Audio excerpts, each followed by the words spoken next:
Assalamualaikum warahmatullahi wabarakatuh. Jumpa lagi dengan saya Mas Mut, masih di seputaran anxiety disorder, psikosomatis dan dispepsia. Hari ini di daerah saya itu hujan dari siang sampai hampir maghrib tadi. Terus hujan tidak ada hentinya dan akhirnya syahdu ya.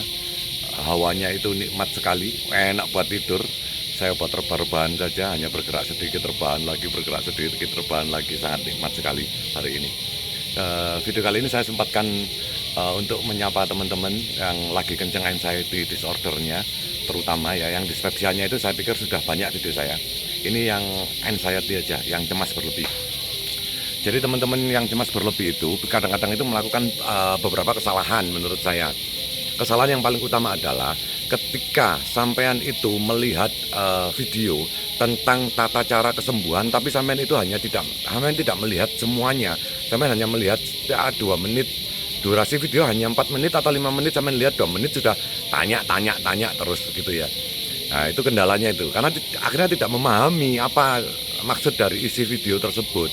Dulu saya juga seperti itu. Akhirnya ketika saya melihat video itu saya lihat detail. Bahkan ketika saya tidak paham, itu akan saya ulangi lagi. Saya ulangi lagi apa sih maksudnya orang ini. Bila perlu saya catat. Itu saya biasanya. Jadi saya banyak catatan-catatan itu kecil, note-note ya kecil itu di kertas itu banyak sekali saya. Nah, itu nomor 1. Nomor 2 adalah kita ketergantungan curhat. Ketika kita ketergantungan curhat itu kita jadi ngalem ya teman-teman ya.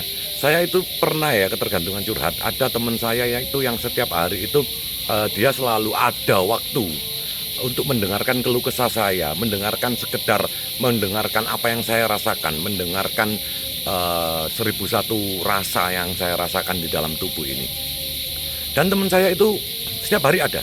Dan ketika teman saya setiap hari ada, itu saya jadi ketergantungan terhadap teman saya.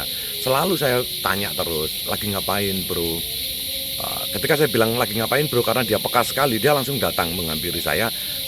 Atau saya yang datang ke tempat dia dan saya curhat, dia dengarkan. Karena dia tidak pernah sakit anxiety disorder, dia sifatnya hanya mendengarkan saja dan sambil bilang, enggak apa-apa itu, kamu juga kemarin juga seperti itu dan baik-baik saja, kamu juga seperti itu baik-baik saja. Dia hanya bilang begitu saja, itu bisa menyenangkan. Dan kita sambat terus ya, sambat apa yang kita rasakan, kita sambat terus tentang apa yang kita rasakan semuanya, dan itu akan semakin terekam di otak. Kita jadi jadi ngalem ya. Penyakit itu semakin ngalem, semakin ada terus di diri kita, semakin ada terus. Karena apa? Karena kita rawat, kita biarkan, kita kembangkan, kita sambatin lagi, kita rasakan lagi, kita sambatin lagi, kita berada di fase yang seperti itu. Dan jangan sampai kita berada di fase seperti itu terus-terusan ya. Kita harus tepis itu, harus hilangkan. Sesekali kita lawan gitu. Seperti ya di video-video saya itu ada banyak tata cara untuk melawan pikiran negatif. Untuk cara bernafas, pakai diafragma, nafas perut. Ada juga tentang cara 5, 4, 3, 2, 1. Ada juga tentang cara berpikir positif yang kita harus selalu senyum. Itu tidak diterapkan oleh teman-teman. Kalau saya pribadi, kenapa saya cepat sekali sembuhnya? Karena saya terapkan. Saya mendengarkan video, siapapun orangnya, saya catat. Saya terapkan. Jadi selalu ada peningkatan yang signifikan terjadi di tubuh saya. Jadi saya sering mencatat hal tersebut. Ketika saya mencatat dan saya terapkan untuk esok harinya, ada video yang saya cocok lagi. Saya rangkum, saya catat lagi, dan saya baca, dan saya terapkan. Itu yang bisa membuat kita sembuh dengan cepat. Itu salah satu metode untuk menghilangkan kecemasan berlebih atau anxiety disorder.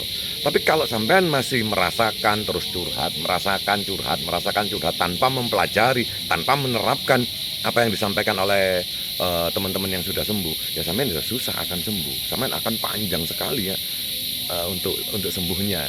Karena sampean hanya menginginkan instan, menginginkan kenyamanan secara instan. Sampean tanya dijawab agak mendingan, sampean tanya beberapa kali dijawab agak mendingan. Kan hanya begitu.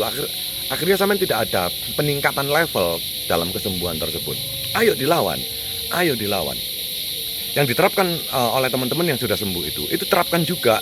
Kalau sampean daya ingatnya masih kurang, masih nggak begitu bisa fokus, sampean catat, terus sampean baca lagi, terus diterapkan. Ketika sampean sudah menerapkan hal tersebut, level sampean akan semakin naik, semakin naik, semakin naik, maka tingkat kesembuhan sampean juga akan semakin cepat, semakin tinggi gitu. Ayolah, dilihat lagi videonya, dilihat. Bukan video saya enggak harus lihat video saya. Sampean punya video yang sampean cocok, sampean seneng dengan video tersebut, dilihat dengan seksama, terus. Bila ada yang kurang paham, diulang lagi, diulang lagi, diulang lagi. Jika sudah bisa bikin paham, diterapkan. Jika belum bisa bikin paham, dirangkum. Yang poin-poin yang penting-penting itu dirangkum. Setelah kita merangkum, besoknya kita terapkan. Insya Allah akan cepat membaik. Dan level kesembuhannya itu akan semakin naik. Terima kasih sudah melihat video saya. Semoga sehat selalu. Wassalamualaikum warahmatullahi wabarakatuh.